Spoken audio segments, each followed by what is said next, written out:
Deoria senior secondary विद्यालय की online class में आप सभी लोगों का बहुत बहुत स्वागत है।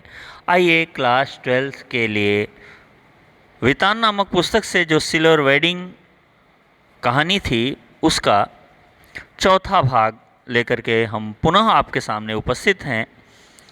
यशोधर जी अपने बारे में बताते हुए कहते हैं, गांव का पुश्तैनी घर टूट चुका है। इसके पहले आपने जान लिया था कि यानी वो कहते हैं जब तक नौकरी है तब तक किराए के मकान में नौकरी न रहने के बाद कोई न कोई बेटा सरकारी नौकरी में आ जाएगा, उस तरह से सरकारी मकान फिर से मिल जाएगा। और अगर नहीं भी मिला तो गांव का पुश्तैनी मकान है ही है, वहाँ जाएंगे वहीं रहेंगे इत्यादि।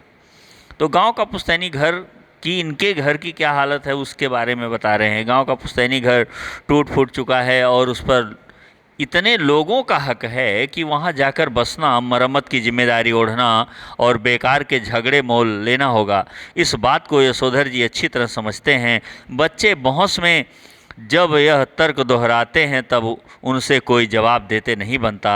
उन्होंने हमेशा यही कल्पना की थी और आज भी करते हैं कि उनका कोई लड़का रिटायर होने से पहले सरकारी नौकरी में आ जाएगा और क्वार्टर भी उनके पास, उनके परिवार के पास बना रहेगा। अब भी पत्नी द्वारा भविष्य का प्रश्न उठाए जाने पर यशोधर बाबू इस संभावना को रेखांकित कर देते हैं। जब पत्नी कहती है अगर ऐसा नहीं हुआ तो तब क्या करोगे, तब कहाँ जाओगे, तब किस क्वार्टर में रहोगे, उस बात पे आदमी को तो हर तरह से सोचना चाहिए, ऐसा पत्नी कहती है। तब यशोधर बाबू टिप्पणी करते हैं कि सब तरह से सोचने वाले हमारी बिरादरी में नहीं होते, उसमें तो एक ही तरह के सोचने वाले लोग होते हैं, कहते हैं, और लगभग नकली सी हंसी हंसते हैं। ऐसा हंसना भी उन्होंने किशनदा जी से ही सीखा था। और आगे देखिए फिर क्या हुआ। फिर जितना ही इस लोक की जिंदगी यशोधर बाबू को यह नकली हंसी हंसने के लिए बाध्य कर रही है, उतना ही वह परलोक के बारे में उत्साही होने का यत्न कर रहे हैं। तो उन्होंने बिड़ला मंदिर की ओर तेज कदम बढ़ाए, लक्ष्मी नारायण के आगे हाथ जोड़े, असीक का फूल चुटिया यानी बाल की चोटी में खोसा यानी लगाया और पीछे से उस प्रांगण में जा पहुँचे जहाँ एक महात्मा जी गीता पर प्रवचन कर रहे थे। देखिए, कह रहे हैं जितना ये इस दुनिया के लौकिक व्यवहार में अपने आप को फिट नहीं कर पाते हैं, वैसे ही ये प्रवचन इत्यादि होने पर जब भगवान की भजन कीर्तन सुनने जाते हैं उस समय भी अपने आप को उसमें फिट नहीं कर पाते हैं। तो वहाँ जाने पे क्या हुआ ये आप आगे देखेंगे। गए तो असीक का फूल खोस लिया, बड़े प्रेम से हाथ वो धुल लिए, जाके प्रवचन जहाँ हो रहा था बैठे सब कुछ। अरे भाई, बैठने से क्या होगा, आदमी शारीरिक तौर पे है वहाँ और मस्तिष्क उसका कहीं और लगा हुआ है, दिमाग कहीं और लगा हुआ, तो समझ में आएगी बात, कदापि नहीं आएगी। अफसोस दुख किस बात का है, आज प्रवचन सुनने में यशोधर जी का मन खास लगा नहीं। यह तो है कि वह भीतर से बहुत ज़्यादा धार्मिक और कर्मकांडी नहीं हैं। हाँ, इस संबंध में अपने मर्यादा पुरुष किशनदा द्वारा स्थापित मानक हमेशा उनके सामने रहे हैं। जैसे जैसे उम्र ढल रही है वैसे वैसे वह भी किशनदा की तरह रोज़ मंदिर जाने, संध्या पूजा करने और गीता प्रेस की किताबें पढ़ने का यत्न करने लगे हैं। अगर कभी उनका मन शिकायत करता कि इन सब में नहीं लग रहा है तो अपने मन को मनाने की कोशिश करते। यानी वो कर्मकांडी नहीं है, मतलब बहुत ज़्यादा पूजा पाठ करना, शंख इत्यादि धारण करना, घर में ठाकुर बाबा को रखना, ये सब कर्मकांडी होना कहलाता है। तो ऐसा कुछ उनके यहाँ नहीं है, उनके साथ नहीं है। फिर भी वो किशनदा के विचारों से काफ़ी सहमत हैं और उनको फॉलो करने वाले हैं कि आदमी का उम्र बढ़ने के साथ साथ ज़रूरी है कि पूजा पाठ की चीज़ों में जुड़े, ज़बरदस्ती ही जाए, धीरे धीरे मन लगने ही लगेगा, इसीलिए वह ऐसा करना चाह रहे हैं। यशोधर बाबू ने फिर अपने को झिड़का, खुद को झिड़का, अरे बताओ यह भी क्या हुआ कि मन को समझाने में फिर भटक गए। गीता महिमा सुनो, अरे भाई मन को मैं समझाता रहूँगा तो गीता की महिमा कब सुनूंगा। मैं अपने आप को इस तरह से दूसरी चीज़ों में नहीं लगा सकता, मुझे गीता महिमा सुननी चाहिए। झिड़कने का अर्थ होता है खुद को, खुद पे खुद ही नाराज होना। झिड़कना का अर्थ है हल्की सी प्यारी सी डांट। तो खुद को खुद ही समझाते हैं। सुनने लगे, फिर से गीता महिमा सुनने लगे, मगर व्याख्या में यानी जो गुरुजी प्रवचन दे रहे थे उनके प्रवचन में एक शब्द आ गया जनार्दन, जो कृष्ण भगवान के लिए आया था। जैसे ही जनार्दन शब्द सुनाई पड़ा तो उन्हें अपने जीजा जनार्दन जोशी जी की याद आई। यानी वहाँ भी घर पे रहें तो चैन नहीं, अगर प्रवचन सुनने जाएं तो चैन नहीं। यानी न लौकिक अटैचमेंट है, ना लौकिक चीज़ों से जुड़ाव है, जुड़ाव अटैचमेंट, और ना तो पारलौकिक, पारलौकिक माने दैवीय चीज़ों से, ईश्वर से मिलना या जुड़े रहना। तो वहाँ क्या हुआ, परसों ही कार्ड आया था, किसका, जनार्दन जोशी जी का, इनके बहनोई हैं। किसके बहनोई हैं, वाई डी पंत जी के। और उनकी तबीयत खराब है, बहनोई इनके, उनकी तबीयत नहीं अच्छी है। यशोधर बाबू सोचने लगे कि जीजा जी का हाल पूछने अहमदाबाद जाना ही होगा। ऐसा सोचते ही उन्हें यह भी ख्याल आया कि यह प्रस्ताव उनकी पत्नी और बच्चों को पसंद नहीं आएगा। सारा संयुक्त परिवार बिखर गया है। पत्नी और बच्चों की धारणा है कि इस बिखरे हुए परिवार के प्रति यशोधर जी का एक तरफा लगाव आर्थिक दृष्टि से सर्वथा मूर्खतापूर्ण है। यशोधर जी जो करते हैं, जब परिवार बिखर गया, सारे भाइयों को बहनोई की चिंता नहीं है, तो अकेले यही काहे बहनोई की चिंता करने जाएं, ऐसा पत्नी और बच्चे मानते हैं। लेकिन यशोधर बाबू ऐसा नहीं मानते हैं। परिवार भले ही बिखरा है, बहनोई तो बहनोई है, उनकी इज्जत तो करनी चाहिए, उनकी तबीयत खराब है तो देखने जाना चाहिए, ऐसा यशोधर जी का स्वयं का मत है, जो कि अच्छा भी है, इसमें कहीं कोई दो राय नहीं है। आप अगर किसी के लिए खड़े नहीं हुए होंगे तो आपके दिन मौके पे क्या होगा। कोई राजा था, हर किसी के यहाँ प्रोग्राम में अपना जूता पहुँचवा देता था। उसके यहाँ जब प्रोग्राम हुआ तो इतने जूते आके रख दिए गए कि हालत ख़राब हो गई, कोई दरवाजे पे खड़े रहने वाला नहीं मिला। तो हमें दूसरे के लिए समय निकालना ही होगा, नहीं तो एक दिन ऐसा होगा कि आपके पास बहुत सारी समय होगी, लेकिन आप उस समय में किसी से मिलजुल नहीं पाएंगे, कोई उस मौके पर आपके यहाँ खड़े होने वाला नहीं मिलेगा। और आगे देखते हैं। यशोधर जी खुशी गम के हर मौके पर रिश्तेदारों के यहाँ जाना जरूरी समझते हैं, समझना भी चाहिए। वह चाहते हैं कि बच्चे भी पारिवारिकता के प्रति उत्साही हों, परिवार के नियमों, प्रेम, व्यवहार इत्यादि को निभाएं। बच्चे क्रुद्ध ही होते हैं। अभी उस दिन हद हो गई, कमाऊ बेटे ने यह कह दिया कि आपको बुआ को भेजने के लिए पैसे मैं तो नहीं दूंगा। अरे भाई, बुआ माने वाई डी पंत जी की बहन है। अगर बहन को कुछ समस्या है, नहीं भी समस्या है, अगर उनके राखी के लिए या किसी खुशी के लिए कुछ पैसे भेज ही दें तो बेटे को नहीं रोकना चाहिए, उचित नहीं है, कदापि उचित नहीं है। लेकिन वो ऐसा कहता है, हद कर दिया, इसीलिए लिखा है कि हद ही हो गई। तो यशोधर बाबू को कहना पड़ा कि अभी तुम्हारे बब्बा की इतनी साख है कि 100 रुपये उधार ले सकें, उधार लेके भेजूंगा, तुम नहीं देने दोगे तो। यशोधर जी का नारा, हमारा तो सैफ ही ऐसा ठहरा, हमें तो यही परंपरा विरासत में मिली है। इस नारे से उनकी पत्नी ये दूसरी बात कहने लगे कि यशोधर बाबू कहते हैं कि हमारा तो आकार प्रकार ही ऐसा है, हम बगैर किसी का सहयोग किए, बगैर अपनों से मिले जुले नहीं रह सकते, और यह जो कार्य है मेरा, ये तो हमको विरासत में मिला हुआ, परंपरा में मिला हुआ है। इस नारे से उनकी पत्नी चिढ़ती हैं। पत्नी का कहना है, और सही कहना है, कि यशोधर जी का स्वयं का देखा हुआ कुछ नहीं है, अपनी आँखों से कोई देख करके अनुभव नहीं किए हैं, बल्कि किसंदा जो इन्हें बताए थे काल्पनिक चीज़ें, वही ये केवल जानते हैं और वही करते हैं, उन्हीं चीज़ों का पालन करते हैं। तो फिर क्या हुआ, माँ के घर जाने के बाद छोटी सी उम्र में वह गांव छोड़कर अपनी विधवा बुआ के पास अल्मोड़ा आ गए थे। कौन, किसंदा। बुआ का कोई ऐसा लंबा चौड़ा परिवार तो था नहीं जहाँ की यशोधर जी कुछ देखते और परंपरा के रंग में रंगते, यानी परंपराओं को, पारिवारिक व्यवहार को सीखते। मैट्रिक पास करते ही वह दिल्ली आ गए और यहाँ रहे कुंवारे कृष्णानंद जी के साथ। यशोधर पंत जी आके रहे कृष्णानंद जी के साथ, जो इनके आदर्श हैं उनके साथ रहने। पंत जी के बारे में बात चल रही है। कुंवारे की गृहस्थी में देखने को क्या होता है दुनिया जानती है, बहुत थोड़ा कुछ, बस जिससे काम चल जाए उतनी ही चीज़ें कुंवारा व्यक्ति रखता है। बैचलर लाइफ ऐसी होती है। पत्नी आग्रहपूर्वक कहती है कि कुछ नहीं, तुम अपने उन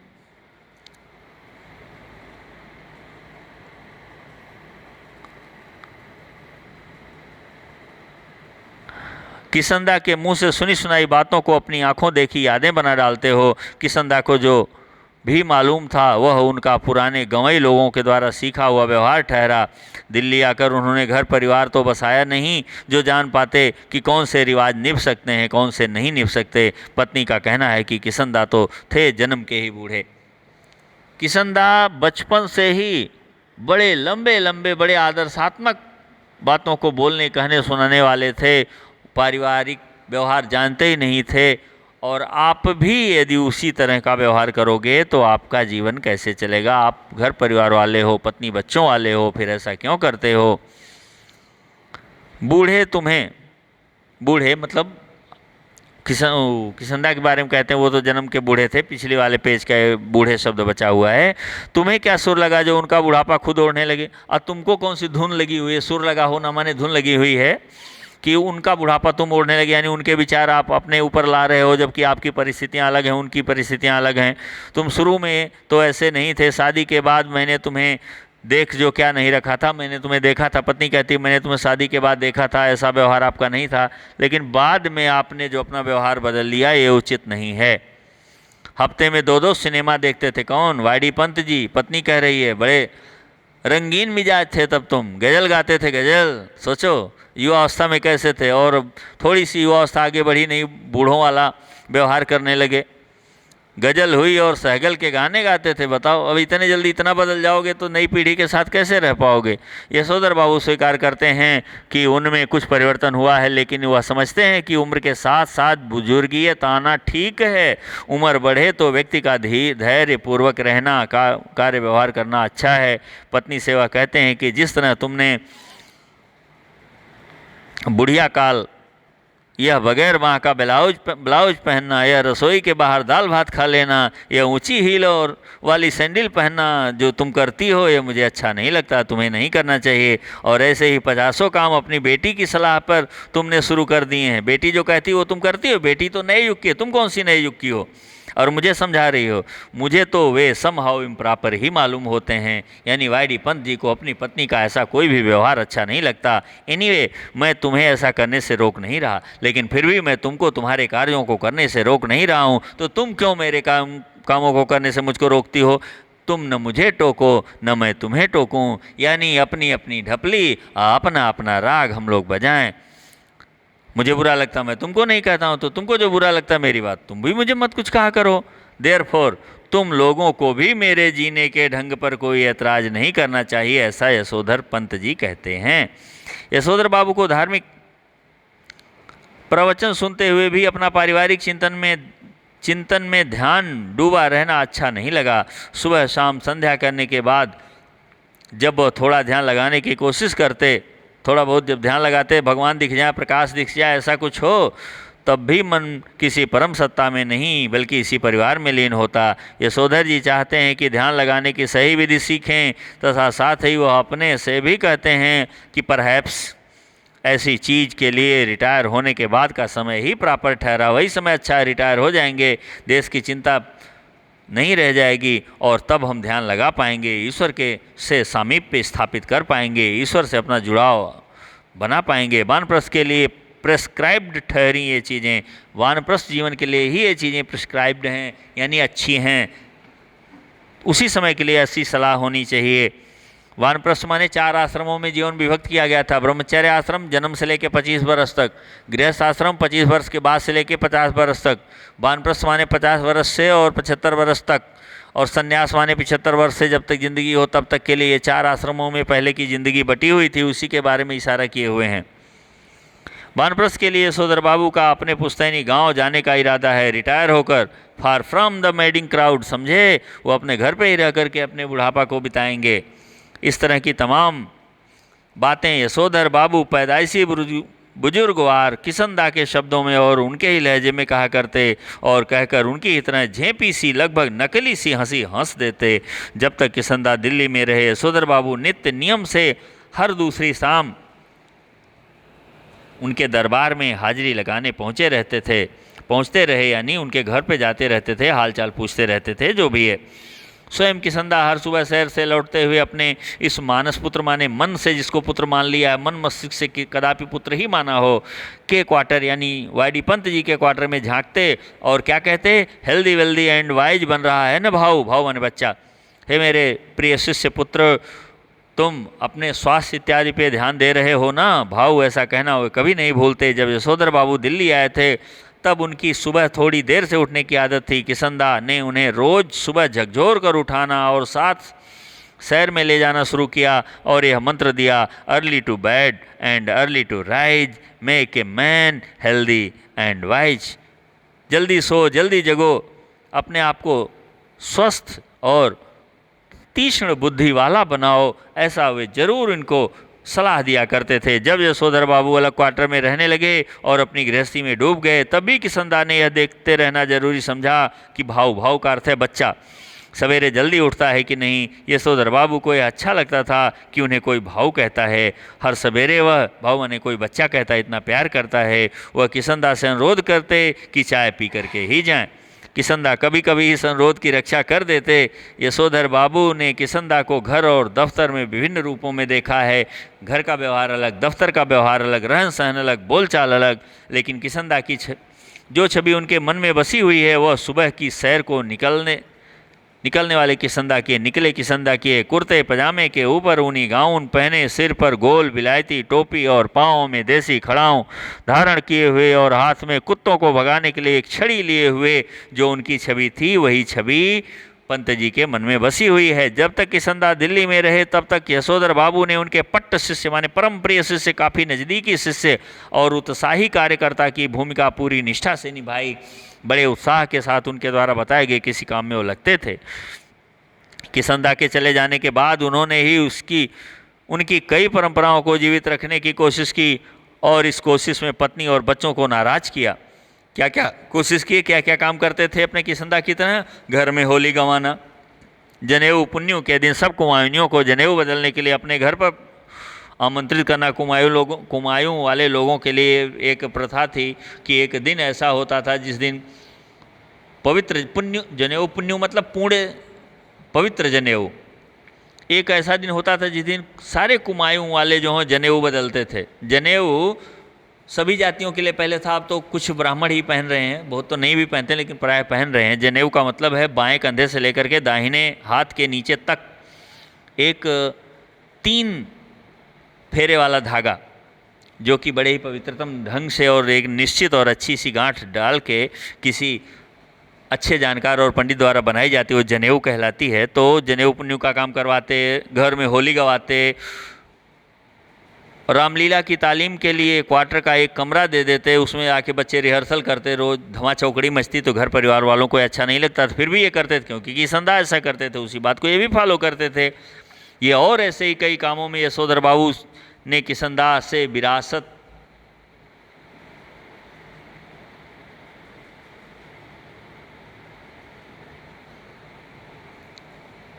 और ऐसे ही कई और काम यशोधर बाबू ने किशनदा से विरासत में लिए थे। उनकी पत्नी और बच्चों को इन आयोजनों पर होने वाला खर्च और इन आयोजनों में होने वाला शोर दोनों ही सख्त नापसंद थे, फिर भी ये करते थे।